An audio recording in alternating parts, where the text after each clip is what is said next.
जो चाह रहे हो वैसा जीवन नहीं मिलता। किसको मिला है आज तक बताओ? जो जो शीर्ष पर भी बैठे हो उनसे भी जाके पूछ लो, क्या तुमको जैसा जीवन चाहिए था वैसा ही मिल गया?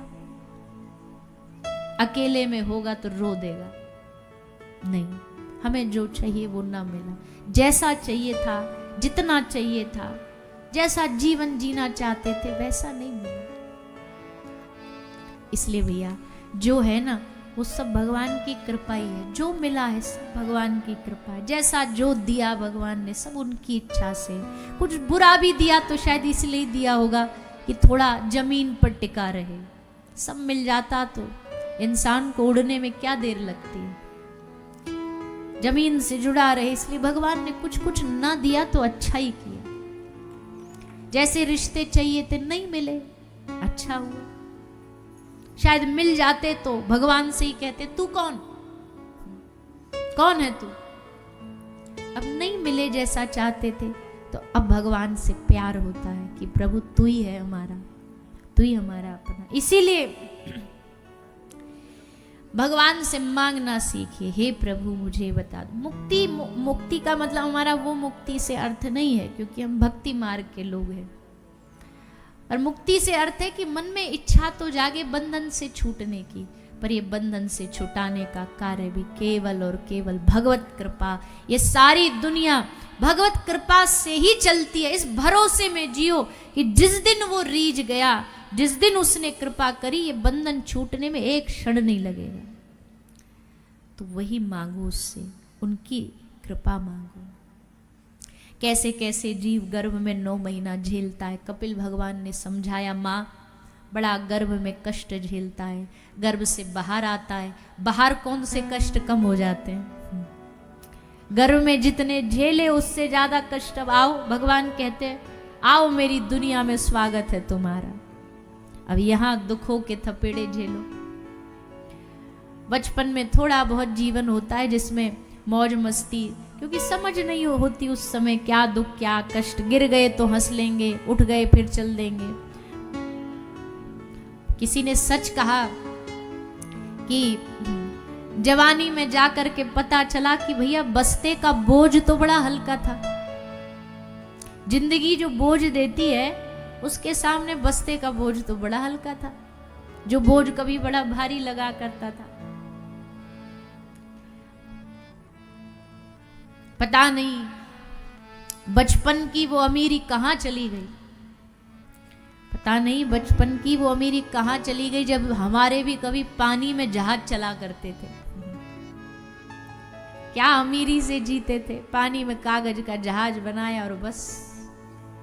जैसे जैसे समझदारी बढ़ी वैसे मौज कम हो गई, वैसे आनंद कम हो गया, मस्ती कम हो गई। सोचा कि जीवन में शायद अब जाकर के प्रसन्नता आ जाएंगी, खुशियां आ जाएंगी, लेकिन ऐसा होता नहीं है भैया। संसार में देखो, इंतजार करोगे अच्छे समय का तो अच्छा समय कभी नहीं आता।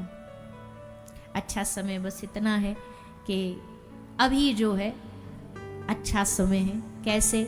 इतने भाग दौड़ भरे दुनिया में यहाँ बैठ करके, इस पंडाल में, इस प्रांगण में बैठ करके आपको एक व्यक्ति कथा सुना रहा है और आप कानों से भगवान का नाम अमृत पान कर रहे हो। इससे अच्छा समय और ज्यादा क्या होगा? इससे अच्छा समय और ज्यादा क्या होगा? अब यहां जब तक बैठे, जब तक तो भगवान की मस्ती में कोई कमी नहीं रहेगी। हाँ, इस पंडाल के बाहर आपका क्या होगा वो आप जानो, उसका हमारा कोई ठेका नहीं है, वो कोई गारंटी नहीं है। उसके बाद तो फिर सब अपनी अपनी उलझनों में उलझे हुए हैं, सब अपने अपने जीवन में उलझे हुए हैं। पर जितनी देर इस कथा गंगा में डुबकी लगाए रखोगे, उतनी देर भगवान तुम्हें संसार की चिंताओं से बचाए रखेंगे, उतनी देर भगवान तुम्हें परम सुख, परम आनंद का अनुभव कराते रहेंगे। कभी सोच के देखो, 5 मिनट कीर्तन करो, मन हल्का हो जाए, भावाश्रु बहे, कथा में बैठो, तब इतना आनंद आता है। तो सोचो जिनका जीवन ही भक्ति में बन गया होगा, उनका जीवन में कितना 24 घंटे आनंद चलता होगा। कोई चिंता फिक्र ही नहीं है, मौज में जी रहे, न पाने की चिंता न खोने का गम। वही वाली बात है, हमारे ब्रज में एक महात्मा जी के पास एक आदमी आया, बोला बाबा आपकी 7.5 चल रही है। बोले 7.5 में क्या? बोला आपका सब लुट जाएगा। तो अब कोई संसार वाला हो तो घबरा जाता, बाबा हंस के खुश हो गए, वो सब लुट जाएगा। बोले हाँ। बोले बाबा आप हंस रहे हो, मजे ले रहे हो, आपको आनंद आ रहा है?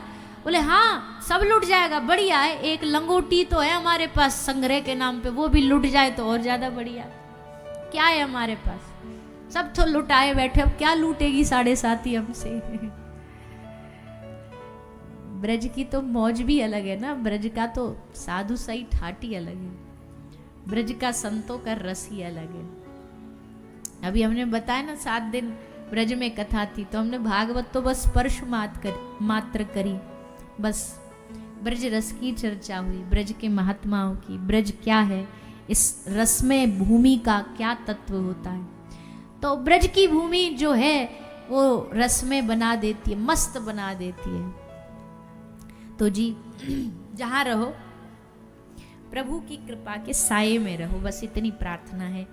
श्री कपिल भगवान फिर जीव की दशा बताते, और हाँ एक बात और बताते कि माता जब गर्भ में जीव होता है, भगवान को वादा करके आता है, प्रभु एक मौका चाहिए बस आपका भजन, आपकी प्राप्ति का।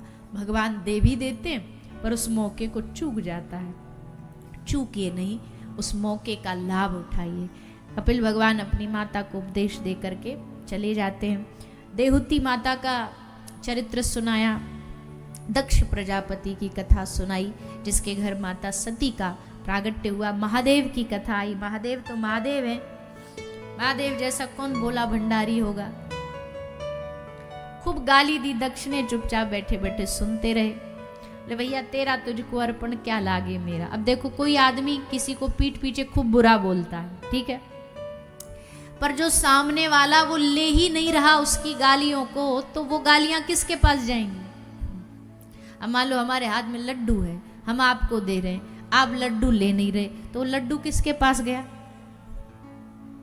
बोलिए ना, हमारे ही पास रहा।